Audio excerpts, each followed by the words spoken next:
என்னன்னா சமூக ஊடகங்கள் அத்தனையிலும் தவறா செய்திகளை தவகவினர் பரப்பி கொண்டிருக்கிறார்கள்.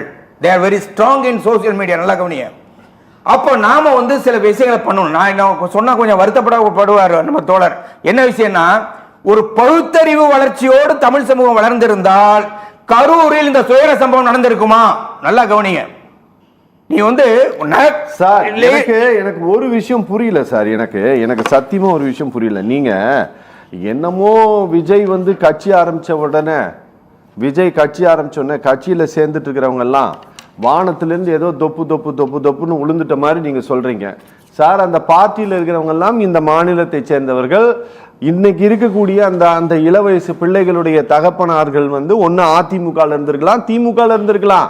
இன்னைக்கு அவங்க இப்படி இருக்கிறாங்கன்னா அதுக்கு நிலைமைக்கு யார் காரணம்? அதுதாங்க பகுத்தறிவோடு சேர்ந்து தமிழ் சமூகத்தில் சரியான பகுத்தறிவு இன்னும் பரப்பப்பட காரணம். அதை இந்த கட்சியும் செய்யல. அதனால நாங்க செய்து கொண்டு இருக்கிறார்கள்.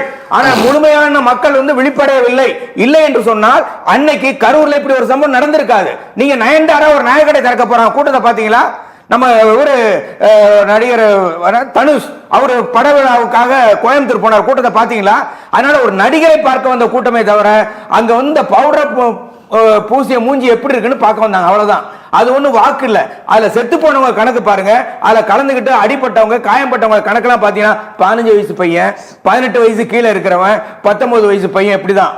அதனால இந்த இளைஞர்கள் தவறாக வழி நடத்தப்பட்டு திசை மாறிய பறவைகளாக போய் அங்க மாட்டிக்கிட்டாங்க, அவ்வளவுதான். ஆனா விஜய் அப்படி இல்ல. he is a serious man. இவர்களை பயன்படுத்தி அரசியல் செல்வாக்கை உயர்த்த விரும்புகிறார். திட்டமிட்ட பழி கொடுத்து அரசியல் செல்வாக்கை உயர்த்திக்கொள்ள விரும்புகிறார். அவர் கூட இருக்கிறவங்க நான் சொல்லிடுறேன். நான் அந்த கேஸுக்கெல்லாம் போலங்க. அவங்க சிபிஐ போட்டு யார் வேணாலும் பார்க்கட்டும். ஆனா ஒரு சாதாரண ஒரு மனிதனுக்கு ஏற்படக்கூடிய அந்த உணர்வு ஏன் ஏற்படல? அவர் அங்கிருந்து அந்த இடத்துல அவர் கண்ணுக்கு முன்னாடியே எல்லாரும் மயக்கம் போட்டு விழுறாங்க, தூக்கி பிடிக்கிறாங்க, ஆம்புலன்ஸ் வருது போகுது. அங்கிருந்து ஓடி வந்துட்டார். அவருக்கு அப்பவே தெரிஞ்சிருக்கு. சில பேருக்கு சொல்லிருப்பாங்க. அங்க இருந்து போயிட்டாங்க. அவர் போயிட்டு இந்த இரண்டாம் நிலை தலைவர்கள் எங்க போறாங்க? அடுத்த இன்னொரு விஷயம், பத்திரிகைக்காரர் நேரா திருச்சியில கேட்கிறான், இது மாதிரி ஒண்ணு நடந்திருக்காரு. இவர் வாயை பேச ஓடுறாருங்க. ஒரு மக்கள் தொண்டு செய்ய வருகிற ஒருவர் மக்களுக்கு ஒரு பிரச்சனை ஏற்படுகிற பொழுது பத்திரிகையாளர்கள் கேட்கிற போது ஓடுவதை அது என்ன பொறுப்புணர்வை காட்டுகிறது?